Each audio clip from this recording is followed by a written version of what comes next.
అదే విధంగా మీ దృష్టికి తెచ్చేది ఏంటంటే గుడి బడి రాష్ట్ర వ్యాప్తంగా కూటమి ప్రభుత్వంలో మరి అక్రమ మద్యం వల్ల కల్తీ మద్యం వల్ల మద్యం అక్రమ కల్తీ సిండికేట్ల వల్ల ప్రాణాలు కోల్పోయి కుటుంబాలు మరి దిక్కులేని పరిస్థితిలో ఉన్న పరిస్థితి మన రాష్ట్రం అంతా కూడా చూస్తున్నాం.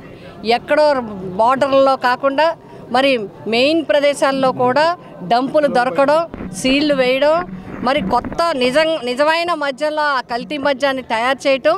అంటే ఇన్నాళ్ళు కూడా మొన్ననే మనం చూసాం యూరియా కొరతుంది లైన్లో పడి రైతులు బాధపడుతున్నారు ఏమీ లేదు అన్నారు.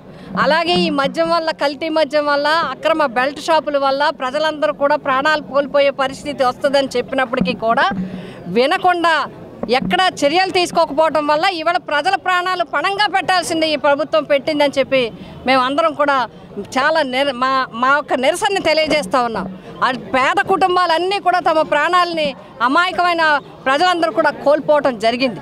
అందుకే చెప్తున్నాం, ఏదో ప్రెస్ మీట్లు పెట్టామా లేదంటే అధికారుల సూచనప్రాయంగా మరి ఆదేశించామా అని కాకుండా ఎవరైతే అక్రమ కల్తీ మద్యానికి బాధ్యులో ఎవరైతే ఈ సిండికేట్లు నడుపుతున్నారో వాళ్ళందరి మీద తక్షణం చర్య తీసుకోవాలి.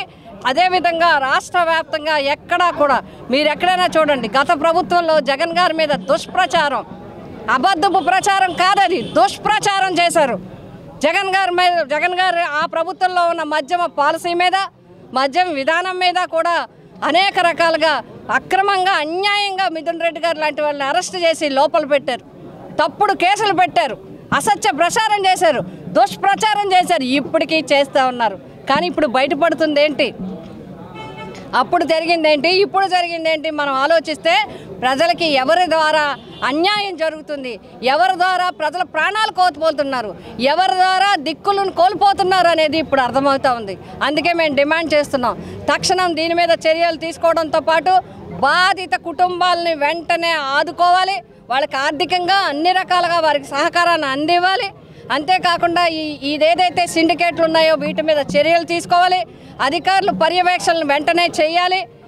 అదేవిధంగా ముఖ్యంగా బెల్ట్ షాపులు, గుడి లేదు, బడి లేదు, కాలేజీ లేదు, షాపింగ్ లేదు, ఎక్కడైనా సరే ఎక్కడ పడితే అక్కడ కూల్ డ్రింక్ దొరికినట్టుగా మద్యం దొరికే పరిస్థితులు ఏర్పడుతూ ఉన్నాయి. గతంలో గుడికి దూరం, బడికి దూరం అన్ని నిబంధనలు పెట్టి, అంతేకాకుండా ముఖ్యంగా జగన్ గారి టైంలో టైమింగ్స్ పాటించేవారు. 9 తర్వాత ఇబ్బంది లేకుండా ఉండే విధంగా శాంతి భద్రతలు విఘాతం లేకుండా మహిళలు కానీ పెద్దలు కానీ ఎక్కడైనా ఇబ్బంది లేకుండా చూసేవారు. ఇప్పుడు ఏటీఎంలో 24 అవర్స్ మద్యం అవైలబుల్గా ఉండే పరిస్థితులు ఏర్పడుతున్నాయి. ఇంకా చాలా విషయాలు ఉన్నాయి, వీటిని చర్చిస్తే చాలా విషయాలు అందరూ కూడా అన్ని విషయాలు చెప్పడం జరుగుతుంది. అందుకనే మా జగన్మోహన్ రెడ్డి గారు మరి ఎవరైతే ప్రాణాలు కోల్పోయారో ఆ ప్రాణాల బాధితులకి మద్దతుగా ఈరోజు కార్యక్రమాన్ని మేము తీసుకోవడం జరిగింది. మొన్ననే జిల్లాల వ్యాప్తంగా ఒక కార్యక్రమాన్ని తీసుకున్నాం వారికి మద్దతుగా.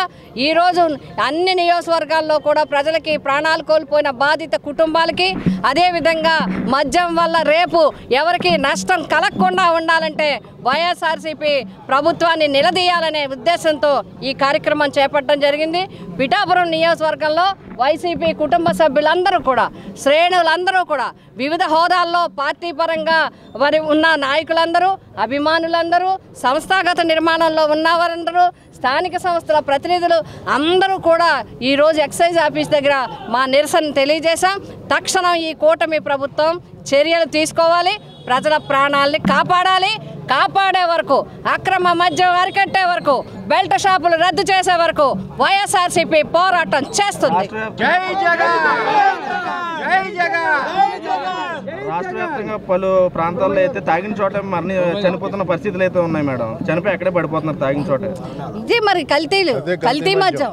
ఇప్పుడు కల్తీ మద్యాన్ని అరికట్టాలంటే అధికారులు, ప్రభుత్వం ముందు ముఖ్యంగా స్పందించాలి. ప్రభుత్వంలో చలనం రావాలి. ప్రభుత్వం ప్రజల ప్రాణాలకు విలువనివ్వాలి. ప్రజల ప్రాణాలు విలువలేనట్టుగా ఉంటే ఇక్కడికే మరణాలు జరుగుతాయి. ఎట్టి పరిస్థితుల్లోనూ వైఎస్ఆర్సీపీ మళ్ళీ మరణాలు జరగకుండా ఉండాలనే ప్రభుత్వాన్ని నిలదీస్తుంది, డిమాండ్ చేస్తుంది, పోరాటం కూడా చేస్తుంది. విద్యకు, వైద్యానికి, అన్నదాతలను కూడా చాలా ఇబ్బంది పెడుతున్న ప్రభుత్వం అయితే మాత్రం కల్తీ అక్రమ మద్యందారులకి అయితే పూర్తి సపోర్ట్ చేస్తుందని చెప్పేసి పలు ఆరోపణలు వస్తాయి. ఆరోపణలే కాదు, అది వాస్తవం. ఇది ఆరోపణలు కాదు. విద్యని గాలికి వదిలేశారు, వైద్యాన్ని గాలికి వదిలేశారు. ఈరోజు అక్రమ మద్యాన్ని కూడా గాలికి వదిలేసినట్టే. ఉంటే ఉండండి, తాగితే తాగండి, పోతే పోయిండి అనే పరిస్థితుల్లో రేటు విషయంలో కానీ ప్రతిదీ అక్కడికి వెళ్ళిన వాళ్ళకి వాళ్ళే చెప్తారు, మాకు చెప్పిన రేట్ ఒకటి, మాకు ఇచ్చే రేట్ ఒకటి. ఇంకా చాలా విషయాలు దీంట్లో ఉన్నాయి. అంతేకాకుండా ఇంకొకటి, ఈరోజు ఇంకా దారుణమైన విషయం ఏంటంటే ప్రజారోగ్యం ఆపద పరిస్థితుల్లో ఉంది. ఎందుకు అంటే మరి ఆరోగ్యశ్రీ పథకాన్ని అన్ని హాస్పిటల్స్ నిలుపుదల చేయడం జరిగింది. అదేవిధంగా పిహెచ్సిల దగ్గర నుంచి మొదలుపెట్టి జీజీహెచ్ వరకు డాక్టర్లు, సిబ్బంది, మెడికల్ సిబ్బంది స్ట్రైక్ చేస్తూ ఉన్నారు. అంటే దీని ద్వారా కూడా ప్రజల ప్రాణాలు అంటే లెక్కలేదు. ఎందుకంటే అత్యవసర పరిస్థితుల్లో ఉన్న వాటిని పాలు కానీ, నీరు కానీ, వైద్యం కానీ ఇవన్నీ కూడా తక్షణం ఎక్కడ కూడా స్ట్రైకులు చేయడానికి వీల్లేదు, నిలుపుదల చేయడానికి వీల్లేదు. ఇది కూడా ప్రభుత్వం గమనించకుండా వెంటనే చర్చలు జరిపి సమస్యను పరిష్కరించకుండా దీన్ని కూడా గాలికి వదిలేసే పద్ధతిలో ఉండడం మాత్రం కరెక్ట్ కాదు.